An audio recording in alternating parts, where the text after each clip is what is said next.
think it's a 2.8 rating, 3.3 rating. Looks like a. I think these must be needed for support.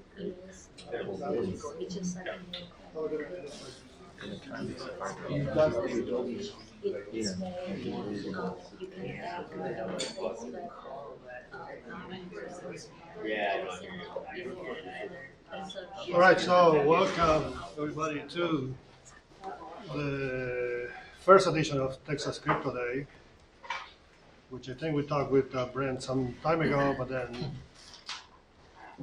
things happen, and now we have more critical mass, in Texas, in the region, to make this event possible. So a bit of background: this Crypto Day thing started back in New York City, actually, in the mid-2000s or later. And in fact, I think it was inspired by, they had something called New York City Theory Day. And then people figured, let's do a Crypto Day. And then it got replicated in a few other places, such as Boston, Maryland, Tel Aviv, I think. And with the next speaker, we started one in the Bay Area.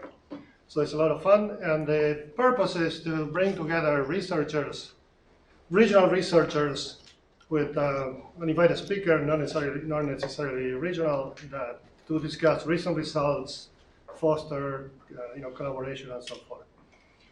And the plan is to have one each semester, fall and spring, and hopefully the next edition is going to be at UT Austin. So again, I hope to see you there.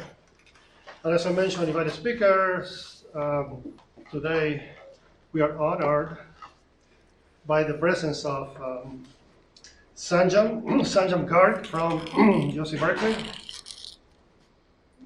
Shall we make this up or just? You make it up. It's a nicest kid, So Sanjam is an associate professor at UC Berkeley. Research interests are in cryptography, applications of security and privacy. PhD from UCLA in 2013. Undergraduate from IIT Delhi. He is the recipient of various honors such as the ACM Doctoral Dissertation Award, Sloan Research Fellowship, and the IIT Delhi Graduates of the Last Decade Award. His research has been recognized with Best Paper Awards at Eurocrypt 13, Crypto 17, and Eurocrypt 18.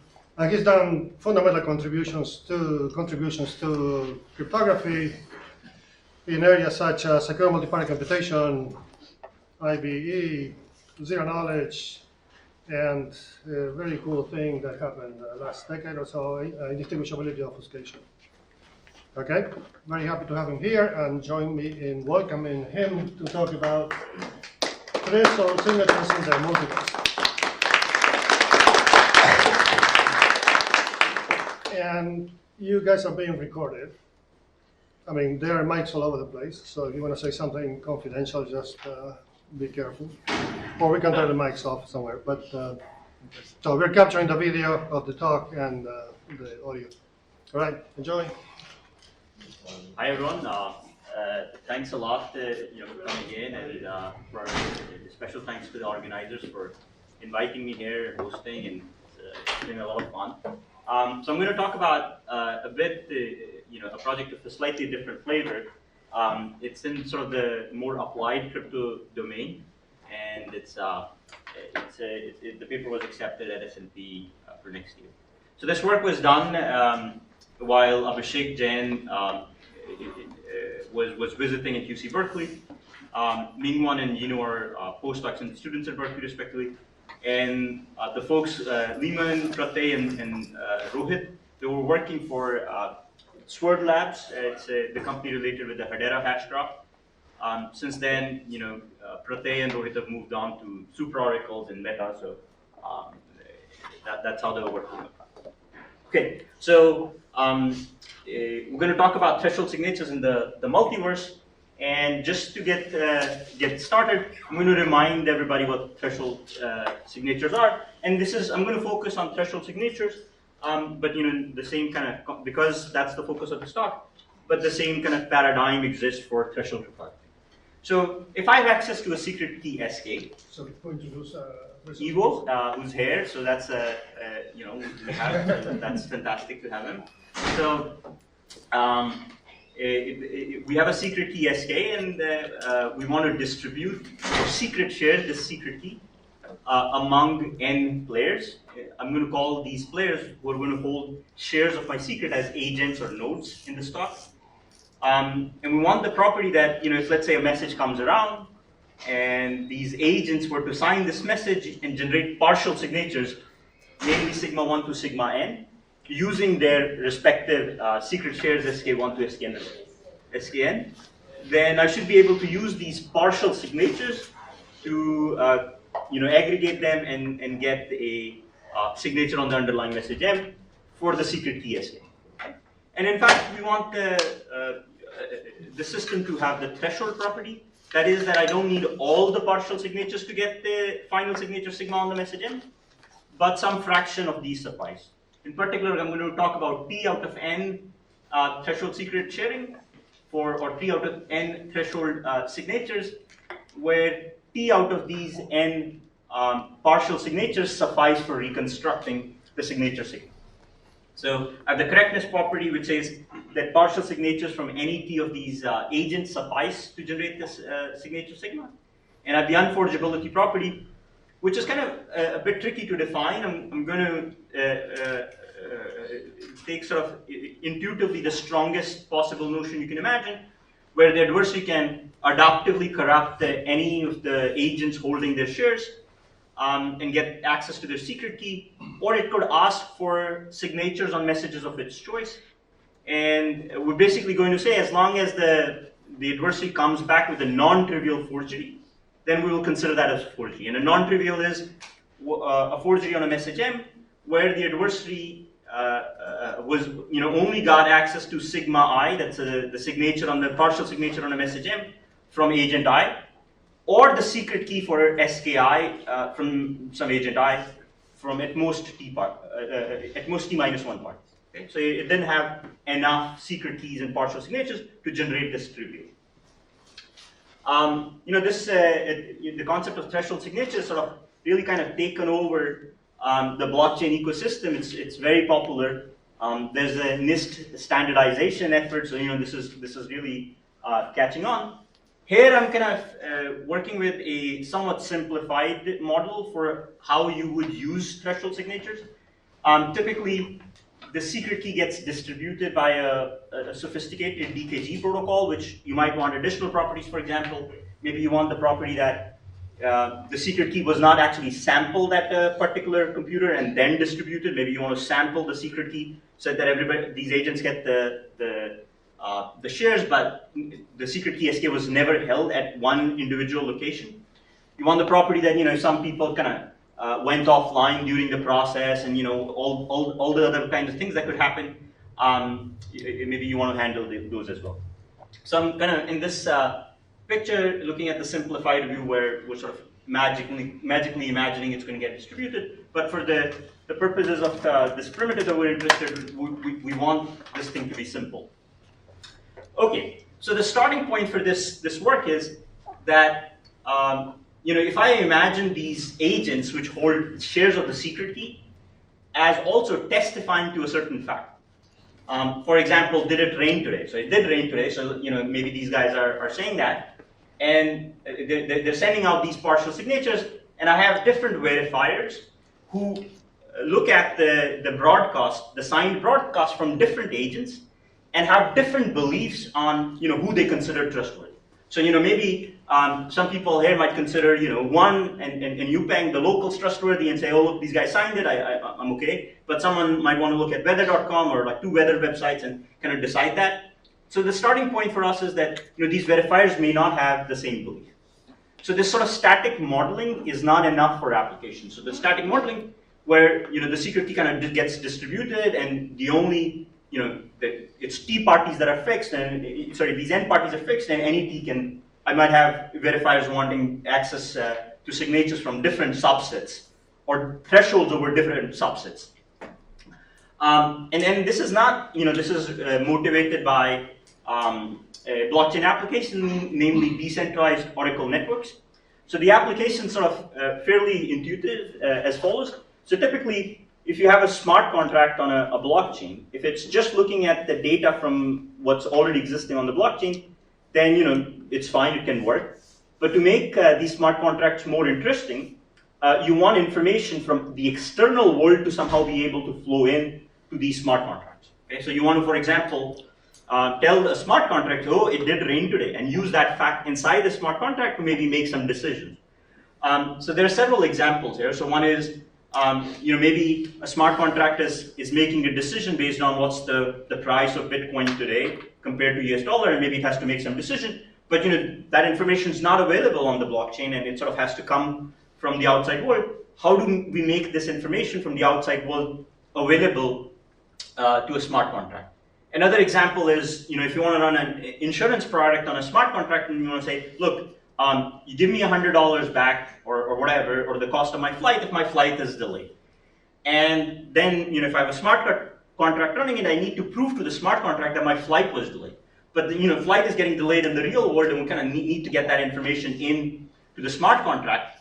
And then obviously we can imagine something like sports betting, where we're trying to figure out who's going to win the soccer game up next.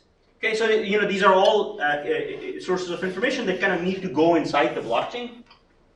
And different smart contracts, or the users who set up these smart contracts, could have different beliefs on different sources of information. And that could depend on their need or what they're doing with that information. So for example, if you're trying to make a decision based on the price of a particular token, maybe you care about the information to be from a highly reputed and rigorously audited Oracle nodes. So think nodes that are trustworthy. But if you're maybe doing something like sports betting, maybe you want it to be low latency, low cost, and happen it fast enough in the system. Okay. So these are some examples, and for all these examples, you can imagine the different, you could have like hundreds or thousands of smart contracts, and they could have different sources or different agents who are attesting to certain pieces of information, and maybe each smart contract is happy with some threshold of those agents. And this is not like hypothetical. In fact, this is not something I have done, but the Applied people on the project tell me that if you're a Chainlink user, you do get access to a few kind of choices of Oracle nodes that you are willing to trust. So in particular, for example, if you're running a highly sensitive smart contract, you could choose like a more trustworthy oracles, but then have to pay extra for that. So this is something you can already do, but there are only like maybe a few kind of sources that you could kind of choose from. You don't have, like the users don't have a lot of flexibility. Okay, so this brings me to the multiverse setting, and in this case, I'm going to kind of drop the secret key SK that was getting distributed. I'm going to imagine they somehow have the secret keys SK1 to SKN. These are the agents that are also attesting to certain facts. So for example, it did rain today with their partial signatures. And let's say one smart contract comes about and it wants to, I'm going to call this, the person who's setting up the smart contract as defining a universe. So the person who sets up the smart contract sets up this universe of players or agents 1, 2, 3. And it says that, I'm willing to trust any fact that at least 2 of them have signed. Okay, so that's my one universe. And then maybe a second smart contract owner sets up a second universe where he's happy as long as at least 3 of the agents from 2 to n have, or the n minus 1 of these agents have signed a fact. Okay, so I can imagine now multiple such universes and kind of any smart contract being initiated with any defined universe. So what kind of efficiency requirements we want in this case is, one, we want this set up. So when you're setting up the universe, perhaps there's going to be some interaction. So we want that to be kind of minimally interactive. It shouldn't be a high overhead thing. We want the keys that these agents hold on to be rather small. So in particular, if there are like 1,000 universes, we don't want this user to hold on to a separate key for each universe. We want these partial signatures that we come up with to also be compact. Okay, so I'm going to, as an agent, testify that it did rain today, but I don't want to be kind of generating sort of a separate partial signature for each universe. Okay, so I want kind of my signature to kind of be reusable across different universes. I want the final verification. So once I get for a particular universe certain partial signatures, there's some aggregation, and I get the signature for that universe. I want the verification to be efficient. Observe that the aggregation here is certainly going to be linear time, right? I cannot avoid that because I'm going to take a linear number of partial signatures and sort of going to aggregate them. So that's going to take some time. But I do want in my system to be this aggregation to be kind of concretely efficient. It shouldn't sort of kind of blow up everything. Okay, so the final, this is so far we've kind of talked about things which are kind of not blockchain specific. One blockchain criteria here was that, this verification for the signature is going to kind of be done on the blockchain. So we want the verification to be efficient, just running it on a CPU, but also there's one additional efficiency metric that we want this verification to have low EVM gas costs. Okay. Any questions so far? Okay, so this sort of gives some perspective of what we're trying to do. Before I get to our contributions and the techniques that we use, I want to kind of start with techniques in the literature that you could use to potentially make progress towards this problem, and they come very close to solving it, and then but there are some issues, so it's instructive to go through the solutions and try to understand. So the first method I'm going to try is, let's say we used naive threshold signature scheme. For example, if you're familiar, you can think of the BLS signature scheme. Our final scheme is going to build on BLS signature, so I'll remind everybody at that point. But for now, we don't need to kind of understand the details of BLS. Just abstractly use any naive threshold signature scheme. Imagine whenever a setup was done, I set up a brand new threshold signature scheme for that universe. Okay, so for example, in this case, for U2, I set up a brand new threshold signature scheme between agents 2 to n. And if I did this, I mean, the setup would be as interactive as was the case for the threshold scheme. And I already hinted on it, but the solution would kind of be bad because each agent will need to store a secret key for every universe that it's participating in. So that's sort of going to be bad. Additionally, we're going to not get reusable partial signatures. In fact, the signature is going to be large. So every agent would need to generate a signature for every universe that it's participating in. So these signatures are going to blow up. The verification is going to be efficient. It's going to be as efficient as the underlying threshold signature scheme you're using. And to give you a perspective on what would the numbers look like more concretely, if you were working with 100 universes with 500 nodes or agents and maybe 2,000 messages to be signed, then this kind of and these seem to be reasonable numbers from what Chainlink is doing right now. Then you get 4.8 gigabytes of partial signatures. So this is going to blow up very quickly, and that's not nice. Good. So the second approach, so the first approach I was talking about is kind of have more work happen during setup, right? That's just do a separate setup, and then the verification and everything remains efficient, right? So the first part of the pipeline becomes expensive. The second part of the pipeline, which is the verification, remains cheap. The second class of approaches that one could use or imagine using is going to be the SNARK style approach, and it's going to achieve the opposite efficiency characteristic. The first part of the pipeline is going to remain efficient, but perhaps the second phase is not going to be, which is aggregation and the actual signature generation. So here I'm imagining there being no setup. Each user picks up their own secret key, public key, and so there is no setup. It's completely silent setup. And whenever there is a universe to be set up, you don't need any communication.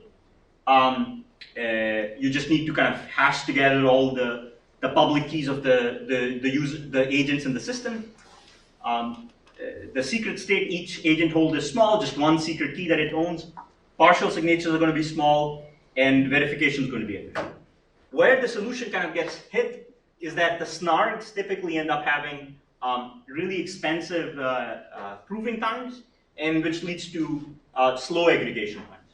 And in particular, if you are using aggregating 1,000 signatures using sort of the most widely used snark system, in particular Groth16 and Plonk, then the running times are around 186 seconds and 126 seconds. We didn't actually this is sort of off the lower bound of the back of the envelope calculation because actually implementing this was kind of messy. Yeah. So you can think of it as a succinct, non-interactive argument of knowledge, or these arguments, and snarks for argument of knowledge. It's a quick way of proving to the verifier that I have enough partial signatures. Okay? And the actual verification time and the size of this certificate remains small. Yes? So is the objection more of like a concrete efficiency one than a asymptotic one? For aggregation, yes. For not doing approach for this one, for just not throwing in generic snarks, yes. Okay. Yeah. In fact, this is not. People have developed different kinds of snarks, and there is a recent construction by Micali et al., which looks at sort of this exact problem of having someone holding on to multiple signatures. And building a compact certificate that I have enough signatures. And the kind of techniques they use kind of lead to larger certificate size and faster aggregation time. So their aggregation times are faster, but their certificate sizes are larger. So the signature size, the snark size is larger, and the verification time for the snark is larger. And in particular, if you were to verify their again, these are lower bound calculations of the concrete numbers because actually implementing them and running them is messy. Well, it should certainly take more than around 700 K gas, which is expensive. Okay, so this is, you can think of it as a second sort of a snark solution that doesn't give you concrete efficiency. Okay. So the final kind of snark-like approach that I want to talk about, it doesn't get asymptotically small signatures, but it's sort of natural to wonder whether it can offer concrete efficiency improvements, is trying to kind of use something like the multi-signature approach. And if you're familiar, I'm talking about like the BLS style multi-sig, but you don't need to understand know the BLS scheme right now to understand how I'm going to implement it. So the idea for multi-sigs is very simple.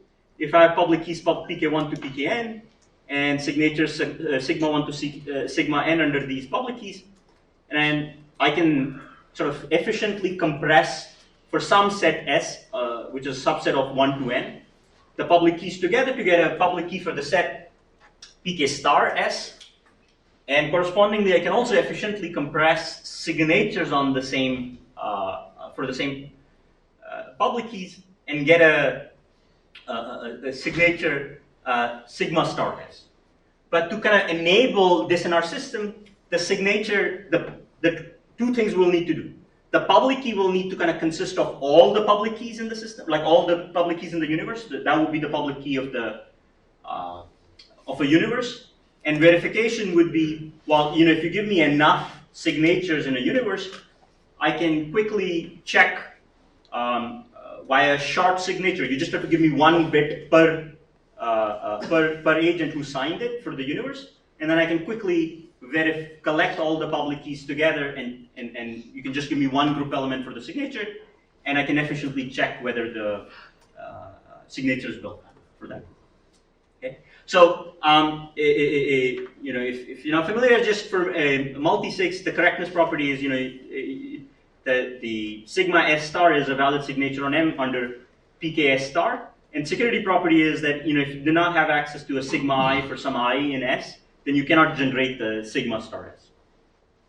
So again, we're going to get all these properties with multisig, but the problem is for efficient verification, where the verification now is actually asymptotically bad, order n, because you have to include all the 1 bit per user of who signed the message. But you might expect, look, if there are like 1,000 people in the universe, maybe that's fine because it's just 1,000-bit larger signature. But the challenge ends up being is that the verification key needs to include everybody's public key, right? So that's 1,000 group elements. And again, kind of idiosyncratic aspect of blockchain that these 1,000 group elements, if you store it on the blockchain, that costs a lot. In particular, it ends up costing around, $1,500. And, we don't want to kind of pay the cost of, $1,500 for every smart contract that exists on blockchain. Make sense? Okay, so, roughly, we kind of looked at two approaches, right? One is using naive threshold signatures, which made the first phase of the sort of multi-verse threshold signatures heavy, where the setup was expensive and so on, but the signature verification was very efficient. But then the SNARG approach, where you can get the first phase where all the setup and the signing is efficient, but the verification is expensive. And there are different SNARG solutions. Some of them, as Brent pointed out, asymptotically efficient, but then concretely inefficient, and others which are both asymptotically and concretely inefficient for the application. Okay, so just in our setting, what we're going to do is we're going to try to have the setup, again, each user is going to set up their public key and secret key themselves. We want to make both, kind of strike a trade-off between the first phase, keep that cheap, while also keeping the second phase cheap. So we kind of will borrow the idea of the BLS signatures along with building like a custom SNARG, if you will, to get like an efficient verification at the end. And so the idea here is we're going to, for every time there is a universe that needs to be set up, we're going to have a minimally interactive protocol that's going to generate some aggregation key that's going to be kept around by an aggregator who will later need to aggregate signatures for universes. And then everything proceeds as before. So there's the setup, there's some aggregation key that's sort of passed on to the aggregation step. These agents sign messages. The state that they have is just going to be their own secret key. They don't need to remember how many universes they're a part of or anything like that. Each of the partial signatures is going to be small. Once the partial signature is generated, an aggregator will come around, use the aggregation key that was generated along with the partial signatures, and generate a final signature for the particular universe we're interested in, and we will want the verification to be faster. Okay? So this is roughly the model we're going to target. Questions?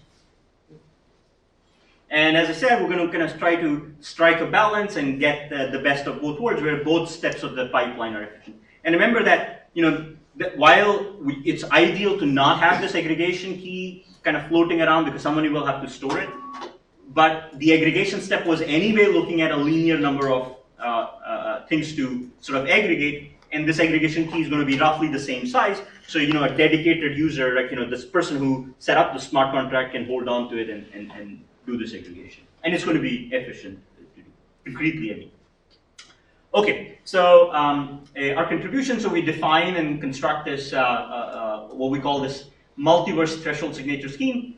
And for practical numbers, particularly like 2,000 nodes and 100 universes, we get like partial signatures with one group element, aggregation times which are less than a second, and verification costs which are reasonable. In particular, there over the solutions I mentioned, you achieve substantial improvements over existing kind of ways of doing it. Okay, so the security model that we define actually, as you can imagine, has subtleties, and we look at the strongest security notion where the adversary can corrupt agents in an adaptive fashion, asks queries as it wants, sets up universes at its will. Okay, so Just very briefly at a high level, the security definition sort of looks like the following. The adversary can corrupt any party or agent, can request partial signature on any message M of corresponding to for any honest party or agent. A can request the setup. In our setup is going to be non-interactive. So the honest party send their messages and the malicious party send their messages, and that's it. And they have access to everybody's public keys, and that's what it depends on. But once they send this, there's no further interaction. So in our model, we can kind of assume that the adversary just requests, oh, I'm going to have this universe be set up. Please give me the honest agent setup messages. And at the end, the adversary is supposed to output a universe U star for which it wants to generate a forgery. The setup around messages of the malicious parties for that universe, right? Because we're going to let the adversary see honest party messages for the setup for the universe before it sends malicious party messages, and an M star, and a non-trivial forgery sigma star. Where by non-trivial I mean like the natural thing that you can imagine. The adversary, as long as the adversary doesn't have or has access to secret keys that are fewer, the secret keys and the signatures from honest parties on M star is fewer than the threshold for the universe U star we're working. And we want the success probability of this adversary to be negligible. So the number of parties is fixed? Or? No, so not a priori fixed. The adversary can sort of say, oh, start a new honest party and so on. Or it can fluctuate? Honest parties can fluctuate, but once a party is corrupted, it's doomed. So we don't, and we haven't kind of looked at the setting where you can maybe want to reshare these things as well. That's a good question. So in DKG protocols, that's often done. We haven't done. Okay, so that's the thing. One point I should mention is that it's not just the adversarial, the security properties. You also want correctness when the adversary, when some of the parties might be corrupted. And here again, we consider it sort of the strongest possible notion, where even if you want correctness, even if maybe let's say all parties were subsequently corrupted, right? So the correctness should hold before that point, or things like that, and all kinds of combinations. Okay, so any questions about the model? Yeah, the construction. Good. Okay, so let's get to a construction, and I'll try to build the construction slowly in incremental steps. So it should be easy to understand. And also, anyway, the construction has to be kept simple. Otherwise, it just ends up being inefficient. So it should be reasonable to understand. And again, we're going to, as I said, kind of take the two approaches, the BLS repetition and the SNARK approach, and kind of try to marry them together and get sort of the best of both worlds, and we'll see. So now at this point, I kind of need to remind you, because we're going to build on BLS signatures, briefly remind you how BLS signatures work. And they build over pairing friendly curves and pairing friendly elliptic curves. The secret key for a particular user is just some field element X, and the public key is G to the X. The signature on a message M, sigma is hash of M to the power X. Okay? So very simple. In the security proof, this hash function is for BLS scheme is small as a random oracle. For the purposes of this talk, we kind of don't have to go there. The verification equation is very simple. You just do a pairing check, which involves pairing the signature sigma with the group element G, and checking whether this value is the same as hash of the message paired with the public key PK. Okay, so if this check passes, then we say that the signature is valid, and if it fails, then the signature is not. So very, very simple signature scheme. Okay, the threshold version of the signature scheme works as follows. It's just a little more complicated. To generate the shares for the secret F, we actually sample a polynomial f of degree t minus 1, such that f, it's sort of a random polynomial such that on input 0, f0 outputs x. So I pick a random value x. That's going to be sort of my secret key. My public key is still g to the x. but I'm not going to give this x, keep this x around as my secret key. I'm going to generate shares of it. And how I'm going to do that is by sampling a random polynomial. It's completely uniform, subject to the condition that on input 0, it outputs x. Now, the secret key share for the ith agent is this polynomial f evaluated on the index I. Okay, so for the first agent, it's f1. For the second agent, it's f2, and so on. And the ith partial signature, sigma I, is just hm to the power xi. Okay, so each agent has access to their xi. So as was in the vanilla VLS scheme where you were exponentiating hx to hm to the x, now we're going to generate partial signatures by exponentiating hm to xi. And given these partial signatures, given these xi values, or enough of these xi values, there's a linear relationship. You can solve a linear equation to get x, and because given these partial signatures, we can compute linear functions in the exponent. There are in these values lambda i's, which are called the Lagrange coefficients, which you can use to generate the signature given these partial signatures. Okay? So you can just compute, given some large enough set of partial signatures, just compute sigma I to lambda I, multiply them, and you get the signature. And the signature is under the same public key, g to the x. Okay, so this is all the BLS signatures. Okay, so the first step we're going to take in our construction is, we want to recycle the same keys. So let's try to have users have the same keys just like in a threshold BLS setup. But instead of when we have the setup going on, we need some additional information because not everybody might, like these public keys. So unlike the threshold, unlike the threshold system where these were shares of a polynomial, I'm setting up SKI to be just a random xi, completely uniform, and PKI as g to the xi. So these are chosen independently. So unlike in threshold BLS where the secret keys were correlated, they're completely uncorrelated right now. So, but all parties may not send messages or partial signatures when a message is to be signed. So I need some kind of flexibility in the system. So we need some additional information to be published that allows sort of the aggregator to work with some of the partial signatures. So how are we going to enable that? Is that we're going to think of these secret SKI as a degree n-1 polynomial, such that Fi is SKI. So previously this this was t-1 polynomial, right? Just a threshold t. Here I'm looking at an n-1 degree polynomial. So because all of these values xi are independent, that's the best I can hope to. Okay. I think of this polynomial Fi f such that Fi is Ski, and I can embed all secret keys sk1 to skn in this polynomial. Now the public key for this universe that I'm going to set up is going to be g to the f0. Note that nobody knows f0, but given right now I need everybody's partial signatures to be able to reconstruct the signature for this public key. To enable other people to be able to kind of reconstruct signatures, given only few of these partial signatures, we're going to publish f-1, f-2, f-n plus t for the threshold. Okay.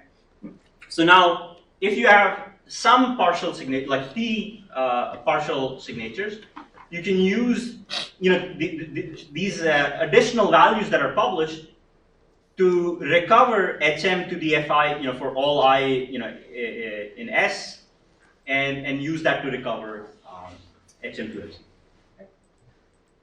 Does this make sense? But there's a problem, right? So the problem is this leaks too much. Okay. So is everybody with me, or should I repeat something, or? Yeah. Well, where did you get the f of -1, f of -2? Just some numbers which are different from what we set up originally. These are just field elements distinct from we already are using 1 to n, so n0 for the. Okay, so that defines f, right? No, f was defined just based on f1 to fn.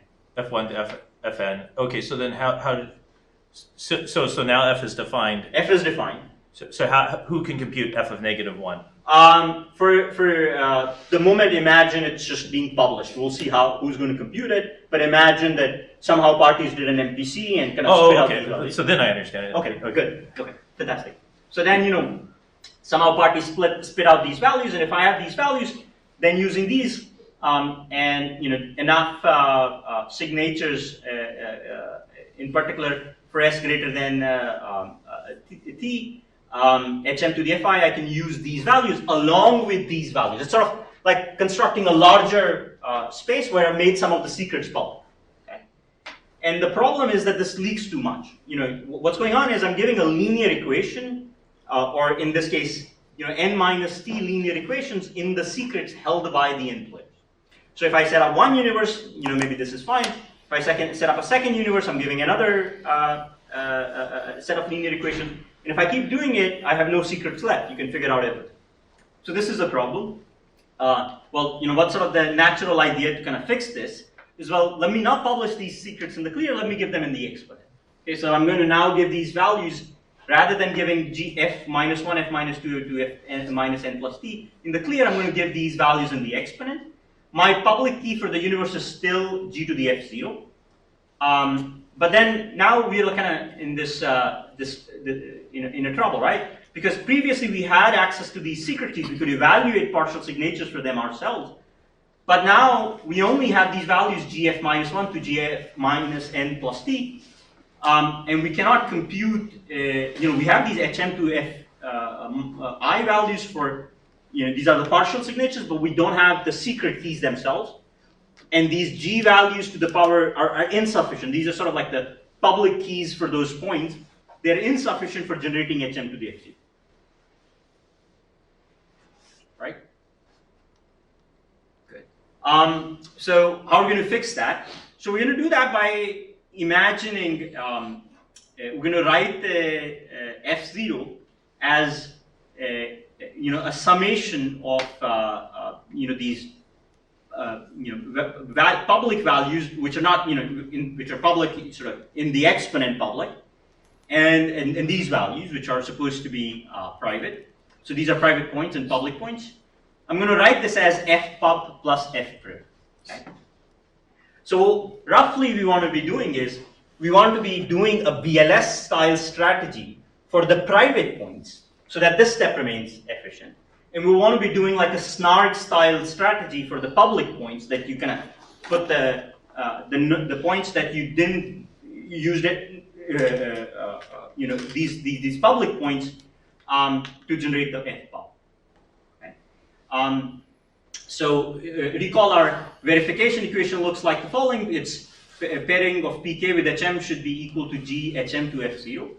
I can write it as a pairing of g to the fpub with hm and g with hm to the fpriv.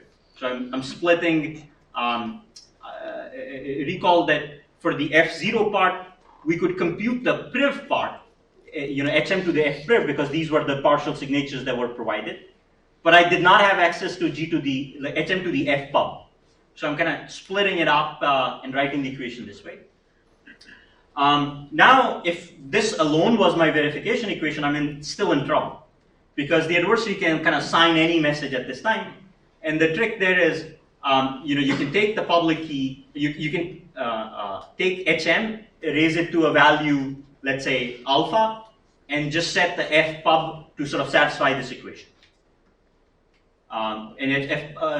This g to the fpub can be a function of public key, and we can set it up such that you can sign any message. So this is not secure as of now.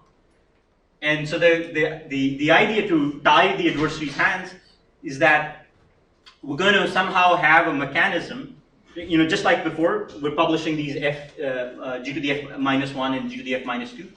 We're going to just have the adversaries, the parties publish g to the k, along with g to the k, f minus 1, k, f minus 2, and all these. And our signatures going to be sigma hm f priv. This is the kind of the aggregation of the the partial signatures from the parties who actually did sign. And you give me a kind of a certificate that you gather together the fpub component for the party from the public parameters. So we're going to publish this in addition to g to the f minus 1 and all those. So you compute g to the f pub given g to the f minus 1, g to the f minus 2, and all those values, and you compute the sigma p prime using these values. They're both linear equations in the exponent, and this sort of suffices for the proof where if I do an additional check where I pair, this should be sigma p with g to the k. The only way you could sort of have come up with sigma p and sigma prime p is by taking these values and kind of multiplying, sort of taking some linear combination in the exponent. Okay, does it make sense? So with this test, we're able to tie the hands of the adversary, and just a BLS check from the previous slide along with this one additional pairing check suffices for making sure that the signature is valid and you used enough valid partial signatures to generate. One point to note is that unlike BLS signatures in our setting are not going to be unique, because you could aggregate different subsets and get a different final signatures based on that. A quick question going back to what Brent was asking is, well, how do we do the setup? And actually a very nice thing that fell out of the system in our setting is that we can kind of, everybody has access to everybody's public key. So everybody has access to g to the f1, f2, and all those values. So if everybody can compute g to the f minus 1, it's just a linear equation in the exponent. If everybody was to kind of was just compute g to the ki and generate values g to the ki f minus 1 and so on, then I can just multiply for the setup these group elements, and I get the public parameters to be g to the k, g to the k f minus 1, k f minus 2, and so on. So I can set it up very easily with sort of just one round of interaction. Do you have to prove anything about the dual formatness of this? Not of this step, but we don't have to do for the k part.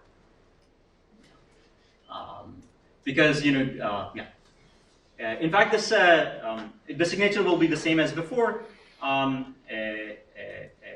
In fact, this kind of is very nice because even if, let's say, you only need one party to be honest for this thing to be correct, and additionally, if some of the parties didn't show up, you can still generate the universe key, right? Because let's say if there's one honest party, they contributed their KI, but maybe some of the parties or agents are offline, so they didn't send on their, didn't raise the values to KI. We can just ignore them and set up K to be the sum of the KI values for the parties that did send their message. They could do subsetting that thing, like send bias to some parties. The thing is, they're not being really sent to other agents. They're being sent to an aggregator who's going to compile together and set up, or like the person who's setting up the smart contract. So, it's his decision, whatever he sets up. But yeah, good point. So one thing that kind of is interesting is that the typical DKG protocols that people have been using are fairly complicated. And, there are these issues of complaints. Somebody sends, as one was asking, maybe there are issues on, and some parties drop out. Our DKG protocol is really nice. One caveat is it does generate sort of this aggregation key that you have to hold on to. Prior DKG systems don't have that. But, we haven't explored if it could be useful in other contexts, but it has some advantages. Yeah, so do you have to fix the threshold every time you're generating the keys? Like, key is the threshold here. For this universe. For a different universe, it could be a different. I see. But the parties have to somehow collectively agree on what the universe is and what the threshold policy is. But it's sort of the person who's setting up the smart contract who dictates that. I see. So there's some mechanism that they don't know. Yeah. Yes. Okay. So the function f does depend on this particular universe, right? This function f depends on the. Okay, so each party. So when party I is participating, yeah, it needs to not just be in the whole system, but say, okay, I'm part of this universe. Yes. I know these are the other people in it. Yes. This is the function. Maybe This it's is the sort of like function and generate. oh, okay. And then I'm going to pick my, and the KI then is per universe too. The KI is per agent in the universe. The K is per universe. Yeah, sorry. The KI is per agent per universe. Yeah. Okay, so there is some setup. Each party needs to think about the universe in some way. So when I'm trying to do like the smart contract, like somebody comes and requests. Okay, I'm part of it. Yeah. I want to set up this universe. I'm going to be kind of the person who's going to be managing this universe. I come to you and to David, and then we have this universe set up.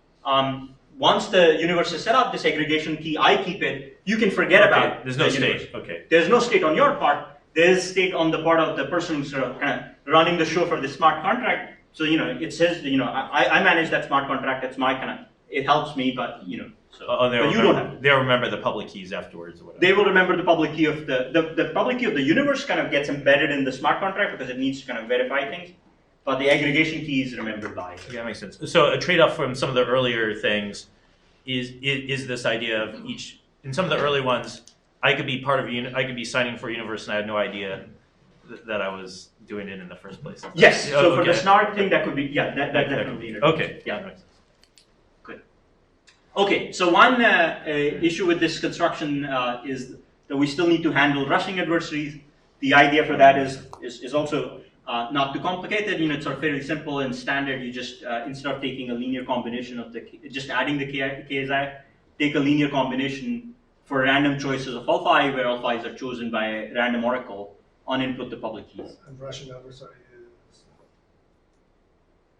what's a Russian adversary? Oh, a rushing adversary is one where the adverse, it's kind of counter, like at least to me it feels always the opposite of what you would expect. The adversary doesn't rush, it waits for the honest guy to send their messages, and then it chooses its message. So it's sort of the exact opposite of at least what's intuitive. Okay, so this is sort of the kind of the protocol. The proof still needs some kind of final touches. So we will be kind of be proving that a forgery on our system kind of translates to a forgery on the underlying BLS system. And this, observe that the actual signature for a universe is small. To be able to kind of derive the signature, it has that snark-like flavor where you have a small signature for the universe, and you're extracting a forgery for the underlying BLS scheme, and this needs us to use a knowledge assumption. From the forgery, we're able to extract that, and for the secret keys, we also need to be able to extract secret keys of malicious parties to be able to extract this forgery. So we have a sort of simulations on a Schnorr proof of knowledge of the secret keys also going around to kind of convince that the secret keys, the public keys are well formed. Okay, so this is sort of the high level thing, and since we have an implementation, I have to give numbers. So these are the numbers for. By the way, in the paper we also look at the weighted setting, where we're interested in this case, where sort of like the stake-based approach, where parties are not, it's not one vote per agent, but it's based on maybe their reputation or the stake they have. So if we're looking at bandwidth analysis in the amount of the communication cost, then the communication costs grow up pretty significantly. The MTS is our scheme, and if you remember, repeating the vanilla BLS was the scheme that did worse on this, and so we're doing much better. Maybe like in this. In terms of communication cost, in terms of signature aggregation times, I showed the numbers for Groth 16 and Plonk. These are the two most popular ones. Our aggregation times are a sub-second, so much faster. It's similar to just doing a BLS aggregation, right? It's very close.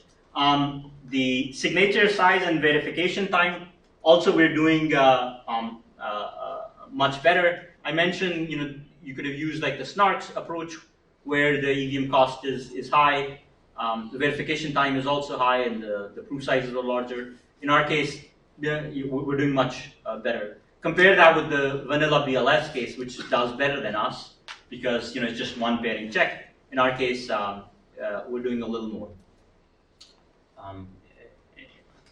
So that's all for the thing. Let me conclude and talk a little about the future work. So we make a case for multiverse threshold signatures, and I mean I think it's sort of a natural extension for the threshold signature case. It's relevant. It's there's hope for more work, so that's exciting. We give a new definition and a construction, and we can think of the construction as said kind of trading off the BLS scheme and the SNARK and putting together a custom solution that does well on the needs of the for the setting. We provide implementation and demonstrate practicality, and as Brent said, an open problem is reducing setup interaction even further, right? So when we're doing a universe setup, we have to kind of coordinate with the agents and say, oh, we're going to do a setup. It's one time, it doesn't grow with the number of messages, but still it's onerous to kind of go to New York Times and say, oh, please do, we want to set up a universe with you, and let's set up this universe. Fortunately, they don't have to remember it over time, so that's good, but still it's a bit onerous, and it will be interesting to improve that. The second thing, I think the aggregator cost per universe, it would be nice if we can get them to be even smaller. Okay, so yeah, that's all I wanted to say. Thank you. Thanks, Sanjam. Any other questions?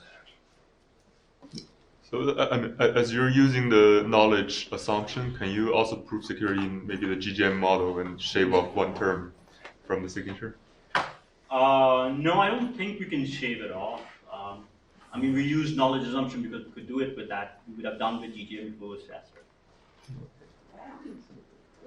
Can you go beyond that threshold policy? Because like DLS, you can support linear secret sharing. Have you thought about extending it to more general policies? No, we haven't. Good question.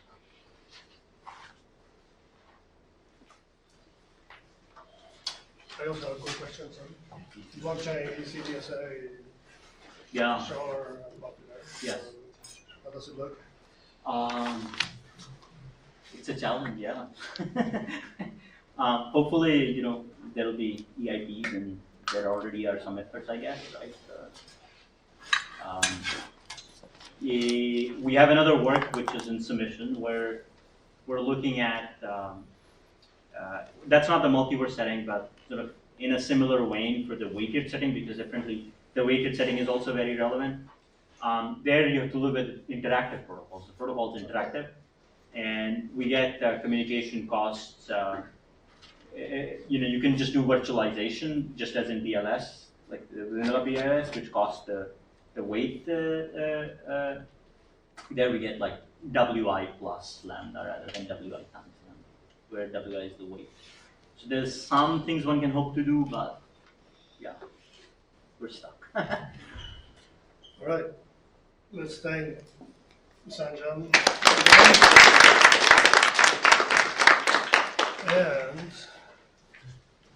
we're moving on to the short talks. You're